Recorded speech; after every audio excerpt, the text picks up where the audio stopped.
Here we go, man. This is for all you guys like me who love checking trail cameras, see what's on there. You can't resist it. Can't resist checking a trail camera. Here's your answer. A couple entryway things too, so here we go.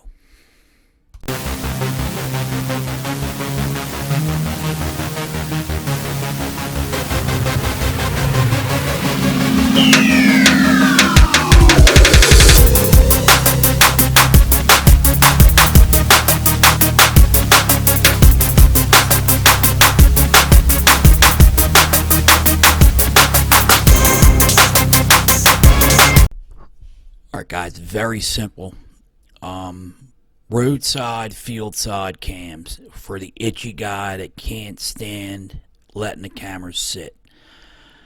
Guys that love pictures, we all love them and want to check their cameras a lot.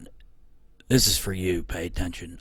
This is my opinion on what works for me. I'm really getting into this. You got to remember, when you're checking these cameras, you can't worry about what time the pictures are taken at. As long as you have a certain buck that you want to get on a trail cam, that means he's in the area. Know what time it is, what day it is, what the weather is, what the wind is. All that's important. What kind of food is in the field, what is in the area food-wise, and to me, in these big woods situations, you got to really know your browse foods, your mass foods, because that's going to probably be your first come, first serve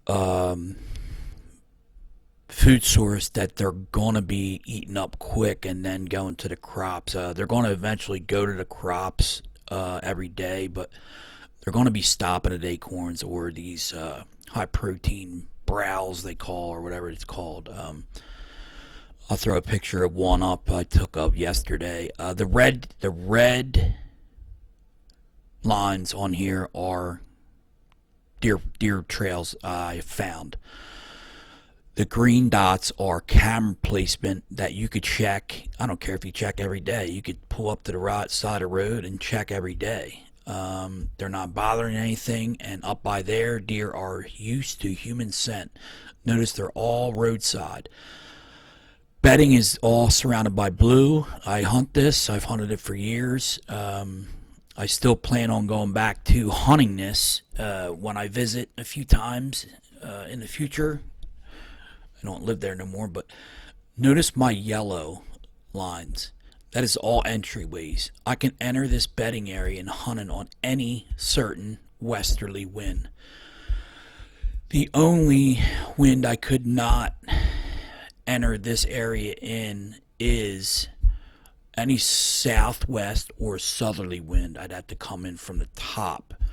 But to me, I don't know if they would be bedding like that, because these deer like to look out in these open oaks along these edges and the wind in their face, so it's like a double whammy.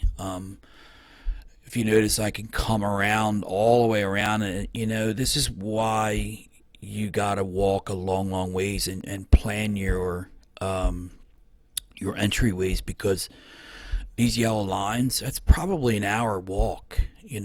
It might not look that far, but it's a pretty far walk. So, and I'm telling you, these entryways, what I'm learning, are so important.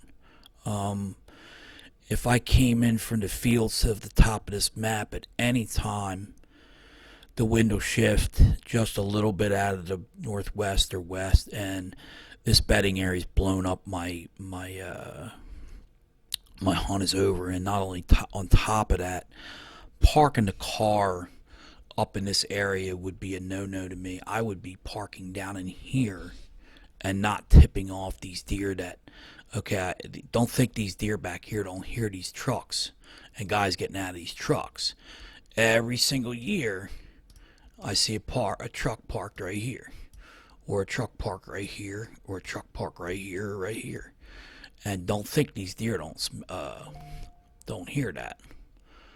They're not dumb. So Once again, green are cams that are very, very easily accessible. This is all public land, so it's open all year. Um, so just keep this in mind when thinking about stuff, especially these entryways.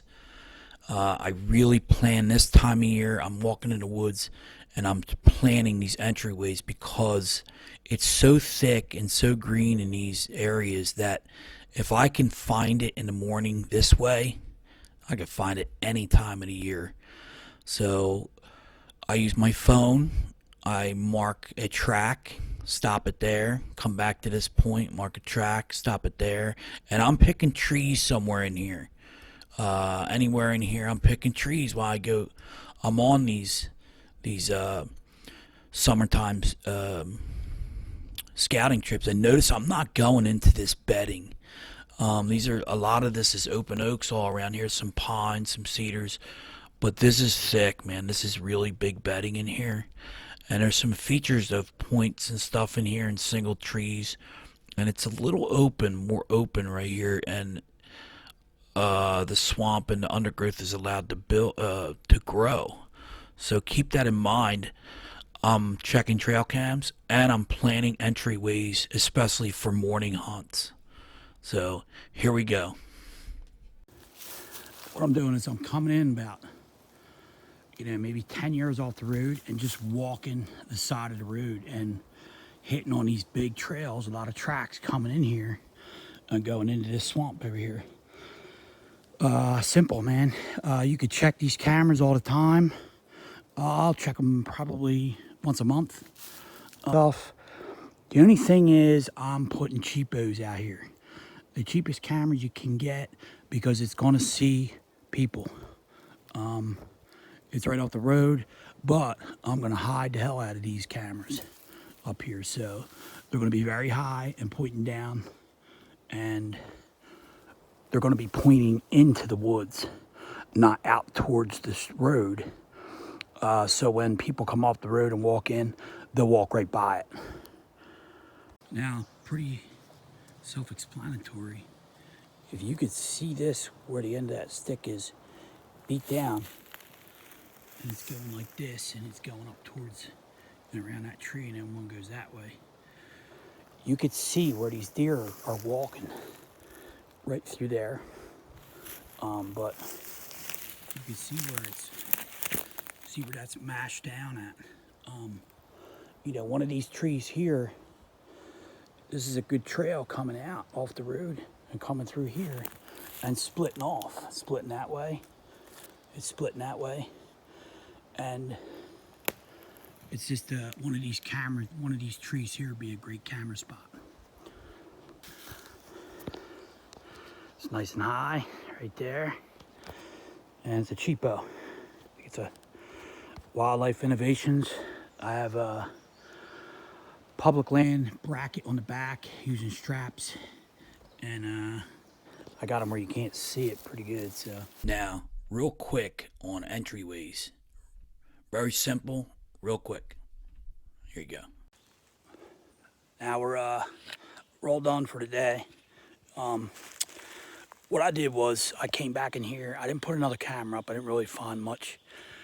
I don't just throw cameras out. Unless you're, excuse me, it's hot, man. It's like 90, 95.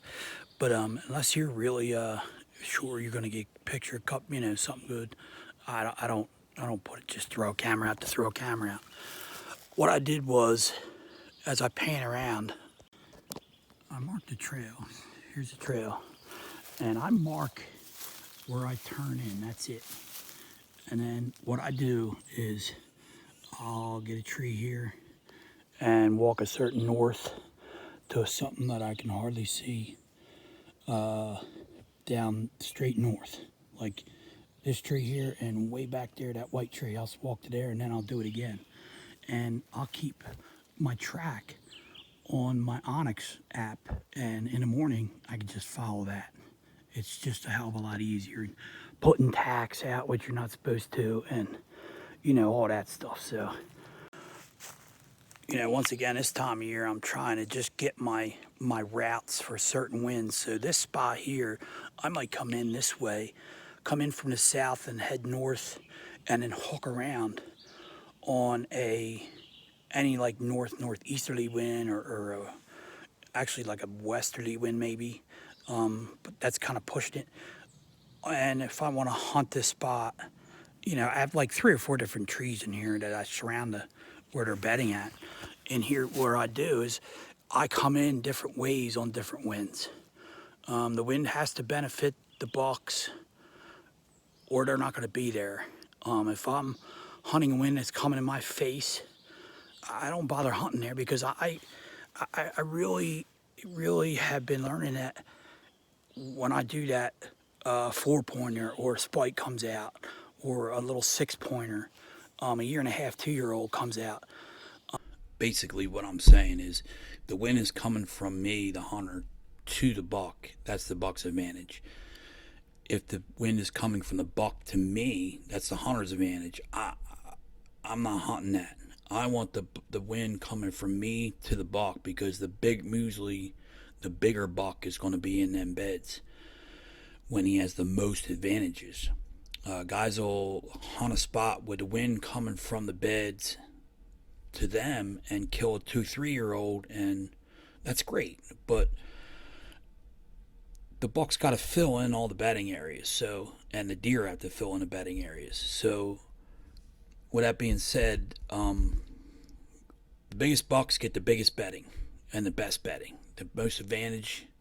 So hunt the advantage for the bucks. Just don't cross and get into that wind stream coming from the sides. That's basically what I'm saying in my video. And keep checking them cams.